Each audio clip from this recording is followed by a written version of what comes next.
Hello, ഇന്ന് നമുക്ക് എങ്ങനെ ഹെയർ പാക്കുകൾ ഉണ്ടാക്കുമ്പോൾ എന്തൊക്കെ കാര്യങ്ങൾ നമുക്ക് ശ്രദ്ധിക്കണം, എന്തുകൊണ്ടാണ് ഹെയർ പാക്കുകൾ യൂസ് ചെയ്യുന്നത്, എന്തെല്ലാം ബെനിഫിറ്റാണ് ഓയിലിനേക്കാൾ കൂടുതലുള്ളത് എന്നീ കാര്യങ്ങൾ നമുക്കിന്ന് നോക്കാം. നമ്മൾ ഹെയർ പാക്കുകൾ, അതായത് പല ഹേർബ്സും അല്ലെങ്കിൽ ഫ്രൂട്ട്സ് അങ്ങനെയുള്ള കാര്യങ്ങൾ നമ്മൾ ഹെയർ പാക്കുകളിലേക്ക് ആഡ് ചെയ്ത് കൊടുക്കുമ്പോൾ ഒന്ന് ആൻറ്റി മൈക്രോബിയൽ, ഈ ഫംഗസ് അല്ലെന്ന് വെച്ച് കഴിഞ്ഞിട്ടുണ്ടെങ്കിൽ താരൻ അങ്ങനെയുള്ള കാര്യങ്ങൾക്ക് വളരെയധികം നല്ല റിലീഫ് കിട്ടും. സ്കാൽപ്പിലായാലും എക്സ്ഫോളിയേഷൻ മസ്റ്റാണ്. അപ്പോൾ ഈ എക്സ്ഫോളിയേഷൻ വളരെയധികം ഭംഗിയായിട്ട് നടക്കുന്നത് അതുപോലെ പോർസ് തുറക്കാനായിട്ട്, നമുക്ക് പുതിയ മുടികൾ വരണമെങ്കിൽ നമ്മുടെ സ്കാൽപ്പിൽ പോർസ് തുറക്കണം. അപ്പോൾ അതിന് വേണ്ടിയായാലും ഇത് വളരെയധികം ഈ പാക്കാണ് ഹെൽപ്പ് ചെയ്യുന്നത്.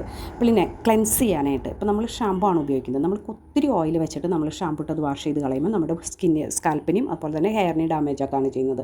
അപ്പോൾ ഒരു ക്ലെൻസിങ് റിസൾട്ട് കൊണ്ടുവരുന്ന സാധനങ്ങൾ നമുക്ക് ആഡ് ചെയ്തു. അതുപോലെ തന്നെ കെമിക്കലി ട്രീറ്റഡ് ആയിട്ടുള്ള ഹെയർസിന് മോയ്സ്ചറൈസ് ചെയ്ത് നിർത്താനായിട്ടും ഒക്കെ ആയിട്ടുള്ള കാര്യങ്ങൾ ഹെയർ പാക്കുകളിൽ കൂടി നമുക്ക് ഇത് ചെയ്തെടുക്കാനായിട്ട് പറ്റും. മാക്സിമം നമ്മൾ ഹെയർ പാക്കുകൾ ഉപയോഗിക്കുമ്പോൾ നമ്മുടെ മെയിൻ ഇൻറ്റൻഷൻ എന്ന് പറയുന്നത് ഓയിൽ കുറയ്ക്കുക. എന്നാൽ ഈ പാക്കുകളിൽ കുറച്ച് ആവശ്യത്തിന് ഫ്രിസ്നെസ് ഒക്കെ ഭയങ്കരമായിട്ടുള്ളവരാണെന്ന് വെച്ചിട്ടുണ്ടെങ്കിൽ കുറച്ച് ഓയിൽ നമുക്ക് ഇതിലേക്ക് ആഡ് ചെയ്ത് കൊടുക്കാനായിട്ട് പറ്റും. അപ്പോൾ ഞാനിന്ന് ഉണ്ടാക്കാൻ പോകുന്ന ഹെയർ പാക്ക് മെയിനായിട്ട് എനിക്ക് സ്കാൽപ്പ്, അതായത് പോർസ് തുറക്കാനും മുടി ഗ്രോത്തിനും അതുപോലെ നര കുറയ്ക്കാനും മോയ്സ്ചറൈസ് ചെയ്ത് നിർത്താനും ക്ലെൻസിങ്, ഇത്രയും കാര്യങ്ങൾക്കുള്ള സാധനങ്ങളാണ് ഞാൻ ഇന്നത്തെ എൻ്റെ ഹെയർ പാക്കിൽ ഞാൻ ആഡ് ചെയ്ത് കൊടുക്കുന്നത്. പിന്നെ ഇതിൽ മുരിങ്ങയിലയാണ് ഞാൻ ഒന്ന് ആഡ് ചെയ്ത് കൊടുത്തത്, ഫ്രഷ് മുരിങ്ങയില. ഇനിയിപ്പോൾ ഫ്രഷ് ഇല്ലാത്തവർക്ക് ഞാൻ മുരിങ്ങയില വെയിലത്ത് ഉണക്കി പൊടിച്ച് വെക്കാറുണ്ട്, അത് ആ പൊടിയായാലും നമുക്ക് ആഡ് ചെയ്ത് കൊടുക്കാം. അപ്പോൾ മുരിങ്ങയിലയിൽ വൈറ്റമിൻ എ അതുപോലെ വൈറ്റമിൻ സി. വൈറ്റമിൻ എ എന്ന് പറയുന്നത് ക്ലെൻസിങ് പവറുണ്ട്, അതുപോലെ തന്നെ വൈറ്റമിൻ സി കോളജൻ പ്രൊഡക്ഷൻ, നമ്മുടെ സ്കാൽപ്പിനൊക്കെ നല്ല സ്ട്രോങ് ആയിട്ട് നിർത്താനൊക്കെ ആയിട്ട് ഉള്ളതായിട്ടാണ്. അതുപോലെ സിങ്ക്, അങ്ങനത്തെ ഒത്തിരി കാര്യങ്ങൾ ഇതുള്ളത് കൊണ്ട് സ്കാൽപ്പിന് നല്ല സ്ട്രോങ് ആയിട്ട്, അല്ലെന്ന് വെച്ച് കഴിഞ്ഞിട്ടുണ്ടെങ്കിൽ ഹെയർ ഗ്രോത്തിനായാലും ക്ലെൻസിങ്ങിനായിട്ട് ഹെൽപ്പ് ചെയ്യും. ഇനി ഞാൻ പഴം ആഡ് ചെയ്ത് കൊടുത്തത്, അത് ഞാൻ ഫ്രീസറിൽ വെച്ചിരിക്കുകയായിരുന്നു. നന്നായിട്ട് പഴുത്ത് ചീഞ്ഞ് പോകുന്ന പഴങ്ങളില്ലേ അത്.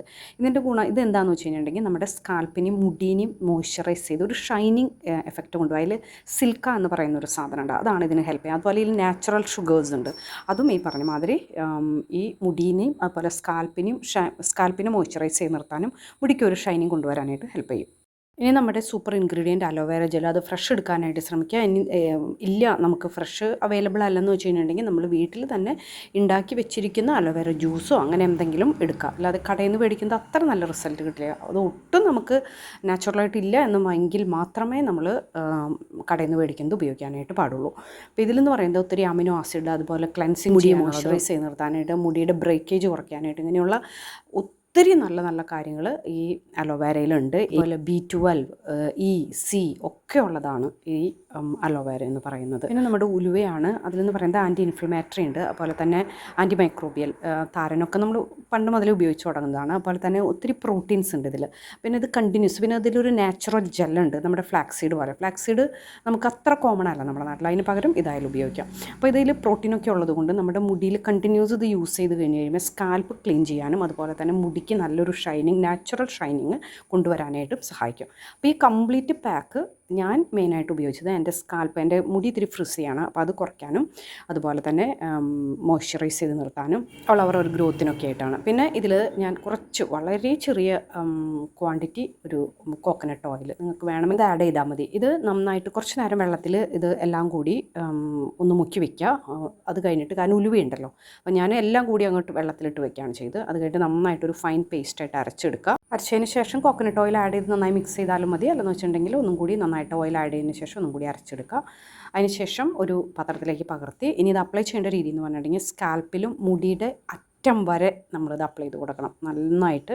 അത് നിങ്ങൾ ആദ്യമായിട്ടൊക്കെയാണ് പാക്കുകൾ യൂസ് ചെയ്യുന്നത് വെച്ചിട്ടുണ്ടെങ്കിൽ നമ്മൾ മുടിയുടെ തുമ്പ് വരെയും ആഴ്ചയിൽ 1-2 പ്രാവശ്യമെങ്കിലും അപ്ലൈ ചെയ്ത് കൊടുത്താൽ നല്ലത്, അല്ലെങ്കിൽ ആഴ്ചയിൽ 1 പ്രാവശ്യമെങ്കിലും നന്നായിട്ട് അപ്ലൈ ചെയ്ത് കൊടുക്കുക. ഇനി അല്ല നിങ്ങളിപ്പോൾ റെഗുലറായിട്ട് ഇത് യൂസ് ചെയ്യുകയാണെന്ന് വെച്ച് കഴിഞ്ഞിട്ടുണ്ടെങ്കിൽ ഇപ്പോൾ 1 മാസം കഴിയുമ്പോഴേക്കും പിന്നെ സ്കാൽപ്പിലായാലും പിന്നെ വളരെ കുറവ് തന്നെ മുടിയും അപ്ലൈ ചെയ്ത് കൊടുത്താൽ മതി. അപ്പോൾ മുടിയുടെ ആ ടെക്സ്ചർ മാറുന്നത് ശരിക്കും നിങ്ങൾ ഫീൽ ചെയ്യും. മോയ്സ്ചറൈസ് ചെയ്ത് നിർത്തും, ഡാൻഡ്രഫ് കുറയും, അതുപോലെ മുടിയുടെ ബ്രേക്കേജ് കുറയും, സ്കാൽപ്പിന് നന്നായിട്ട് മോയ്സ്ചറൈസ് ചെയ്ത് നിർത്തും. പിന്നെ ഷാമ്പു നിങ്ങൾക്ക് ഉപയോഗിക്കേണ്ടി വരുവാണെങ്കിൽ, ചിലവർക്ക് ശരിക്കും പറഞ്ഞാൽ മുരിങ്ങയിലയും അതുപോലെ തന്നെ ഉലുവ അങ്ങനത്തെ കാര്യങ്ങളൊക്കെ നമ്മുടെ സ്കാൽപ്പിലെ സെബം പ്രൊഡക്ഷനെ കൺട്രോൾ ചെയ്യാനായിട്ട് ഹെൽപ്പ് ചെയ്യുന്നുണ്ട്. അപ്പോൾ അഥവാ അത്തിരി ഓയിൽ പ്രൊഡ്യൂസ് ചെയ്യുന്ന ടൈപ്പ് സ്കാൽപ്പാണുള്ളതെന്ന് വെച്ചിട്ടുണ്ടെങ്കിൽ വളരെ ചെറിയ എമൗണ്ട് ഷാമ്പു ഉപയോഗിക്കാം. ഷാമ്പു എപ്പോഴും നാച്ചുറൽ ആയിട്ടുള്ള നോൺ അയോണിക്, അതായത് ഇപ്പോൾ ഞാനിപ്പോഴും പറയാറുണ്ട്, ഞാൻ എൻ്റെ ഇതിൽ കാണിക്കാറുണ്ട്, സോഡിയം കൊക്കോയസത്തിനേറ്റ് അങ്ങനെയുള്ള ഷാമ്പുകൾ നോൺ അയോണിക് ആയിട്ടുള്ളത് കിട്ടും. അത് നമ്മൾ ഇൻഗ്രീഡിയൻസിനെ പറ്റി പഠിച്ച് അത് നോക്കി വായിച്ച് കഴിഞ്ഞിട്ടുണ്ടെങ്കിൽ നമുക്ക് നാച്ചുറൽ ആണോ അല്ലയോ നമുക്ക് അറിയാനായിട്ട് പറ്റും. ഇപ്പോൾ നാച്ചുറൽ ഷാമ്പു ആണ് ആൾക്കാർ കൊടുക്കുന്നതെങ്കിൽ അതിൻ്റെ ഇൻഗ്രീഡിയൻസിനെ പറ്റി ചോദിക്കുക. ഇൻഗ്രീഡിയൻസിനെ പറ്റി ഒന്ന് നിങ്ങൾ റിസർച്ച് ചെയ്യുക, എന്നിട്ട് മാത്രം അത് യൂസ് ചെയ്യുക. അതുപോലെ സൾഫേറ്റ് ഫ്രീ ആയിട്ടുള്ള ഷാമ്പുകളും യൂസ് ചെയ്യാനായിട്ട് ശ്രമിക്കാം. വേറൊരു വീഡിയോയുമായിട്ട് വീണ്ടും കാണാം. ബൈ.